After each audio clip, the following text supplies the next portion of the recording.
সুন্দরবনের ঘন অরণ্যে প্রতিদিন ভোরের আলো ফোটার সাথে সাথে প্রাণের স্পন্দন শুরু হতো। ময়ূরের ডাক, বানরের লাফালাফি আর হরিণদের ছুটোছুটি সব মিলিয়ে এক প্রাণবন্ত সকাল। এই অরণ্যের রাজা ছিল বাঘরাজ রুদ্র, শক্তিশালী কিন্তু ন্যায়পরায়ণ।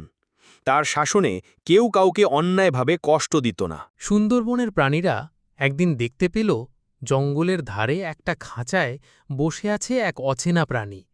সে ছিল পান্ডা পিঙ্কি। দূরের পাহাড়ি অঞ্চল থেকে ভুল করে সেইখানে এসে পড়েছে।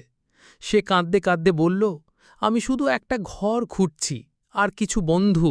প্রাণীরা তাকে নিয়ে গেল বাঘরাজ রুদ্রের কাছে। রুদ্র বলল, এই অরণ্যে থাকতে হলে অরণ্যের জন্য কিছু উপকার করতে হবে। পিঙ্কিকে পাঠানো হল এক বিপজ্জনক বাঁশবনে, যেখানে কিছু গাছ অসুস্থ। পিঙ্কি গিয়ে রোগগ্রস্ত গাছগুলো চিনে ফেলল, কিন্তু ফিরে আসার পথে শেয়ালদের দল ঘিরে ধরল তাকে ও ঠুঁঠু মামা কচ্ছপকে। টিয়া পাখিরা খবর ছড়িয়ে দেয়। সঙ্গে সঙ্গে রাজা রুদ্র আর তার সেনারা ছুটে আসে, শিয়ালদের তাড়িয়ে দেয়। রুদ্র হাসলেন, বললেন, তুমি সাহস দেখিয়েছ আর অরণ্যের উপকারও করেছ। আজ থেকে এই বন তোমারও ঘর। সবাই খুশি হয়ে চিৎকার করল, স্বাগতম পিঙ্কি।